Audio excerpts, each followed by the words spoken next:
Issue 37. We start out with Sonic holding a box, telling Tails that they're nearly done and ordering him, "Take the plane and go, move it!" Tails stammers, "Sure Sonic," looking worried. Then Porker says that he's having real trouble copying Kintobor back onto the Mobius spring he came from, and Kintobor says that he has to keep trying because it's the only way he can take him with him. Johnny sees Eggman's machine approaching in a mecha because, go figure, Eggman knows where their base is because Knuckles found it. Way to go. Also, Sonic's arrogance is shown as he apparently makes Johnny wear a jacket with him on the back of it, which I noticed earlier, but he's still doing it. Eggman fans like to point out all the various ways that Eggman shows off that he loves himself. So I guess this is how it is with Fleetway Sonic. He's more entertaining with it because he's an anti-hero instead of a generic villain who's expected to be arrogant and putting his face everywhere. A robot on the floating island tells Knuckles that no one may enter Launch Base Zone as a text box says Knuckles is ridding his island of all signs of Eggman. Knuckles destroys the robot with a single punch when I was expected to believe these robots were tough even for Sonic, and it goes to attack the Death Egg after that for vengeance. Porker says that the Kintobor program is massive, so it takes time to transfer all the data. Kintobor calls himself state-of-the-art, which is humorous and charming. It makes sense that he has a lot of confidence in the clone of him exaggerated that in Eggman. Sonic says for the sake of the audience that Amy and Tails are already waiting for them, calling Johnny his buddy. He runs, still having his spinny feet even though he must be slowing himself down so Johnny can keep up with them. Sonic says that the noise is coming from this direction, so they've got to buy Porker some time.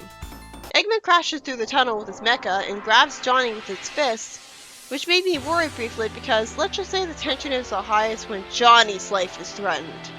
But of course, it's too early in the comic for anything big to happen.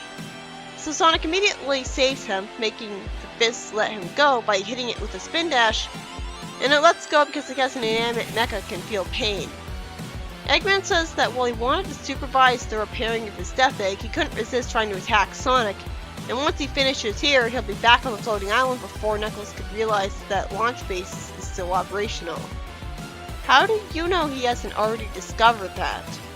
Idiot or not, he still searches the whole island a lot as a hobby, even though he should be staying in one place guarding emeralds, so how does he know every nook and cranny of Angel Island again? Sonic outright says that if Eggman gets the Death Egg working, he'll be unstoppable. Why would you flatter the villain like that? He's knocked away, and Johnny tells him that Eggman's too strong for him. Sonic says in tranquil fury, "Life, but I'm gonna pretend I never heard you say that." Sonic spin dashes at the ceiling above Eggman, and as I expected, causes some boulders to fall on him from above with the creative use of the surrounding environment.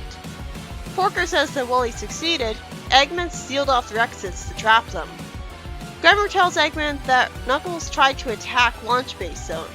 Then he probably lies that Knuckles was surprised by Badnik and he died a rather gruesome death, so he's either wrong or trying to trick Eggman on treachery. Eggman says he'll be back in an hour, and we see Grimer tied up, revealing that Knuckles made him lie. That's badass. It's nice to see a character other than Sonic be competent in this comic. Oh right, Porker did once, too. In the next story, Tails being with the flock is justified, supposedly, as him being the one who discovered Eggman's flooding plot.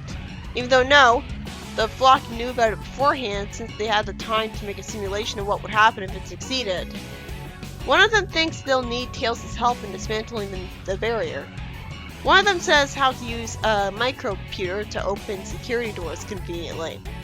Tails says he's being choked as the wires put around his neck, but that's apparently harmless and not what it looks like, as the device is plugged in, and Tails is shown that a simple voice command opens the door. The guy, Sab I think, warns about a thrown bomb, which covers them with harmless gas conveniently, and Sab frees the animals from the badniks. Later, with an unnecessary text blurb saying seconds later, when I could have assumed that from it being the next panel, Tails is told that a floater will take them to the barrier.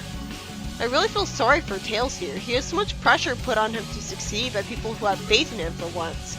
And I bet he's never going to be shown to realistically let them down because plot. Tails flies as the rest get on the floater, and as the floater threatens to throw everyone off it, Tails accidentally presses a reset stapler that rights the floater, saving them all. After all, he could only carry one or two of them at a time, and not for very long. Tails is assumed to have saved them on purpose, even though he shouldn't be assumed to know what he did when he has no familiarity with the floater. You'd think Tails would feel pressing a button under his glove, but instead he thinks it just suddenly tilted back and he didn't do anything. Anyways, Tails is complimented for being the humblest zone runner, as zone runners are usually so smart and full of attitude, but Tails is different. You hear that, Lost World? He's humble, not full of attitude. The flock reaches the barrier and attacks it to clog it up with defeated robots who are called dead by Sab, which is unusually cruel. I think that he was thinking of robots as not alive to feel better about killing them. A robot, the same nuts and bolts, says that the security droids will deal with the flock and he'll fight Tails, who states the obvious again. The first story was by Nigel Kitching. It was about Eggman discovering and severely damaging Sonic's base thanks to Knuckles finding it, and Porker downloading Kittabor onto a ring to transport him away while Sonic buys him time dealing with Eggman's mecha. And in the end, Knuckles threatens Grimer to get him to lie and make Eggman stay there for an hour, as he's busy ridding his island of Eggman's influence. Common sense would dictate he nip the problem in the bud instead of removing the weeds that grow every time Eggman shows up, but I guess he's counting on the Freedom Fighters for that.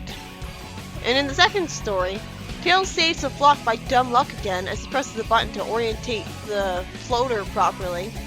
And irritatingly, they don't believe him about it being an accident when he has no experience with floaters, and he doesn't realize he even pressed the button at all. While I like seeing Tails have stories like this to himself, since it's less predictable what exactly he'll do to help, this is the kind of bad writing I hate about them.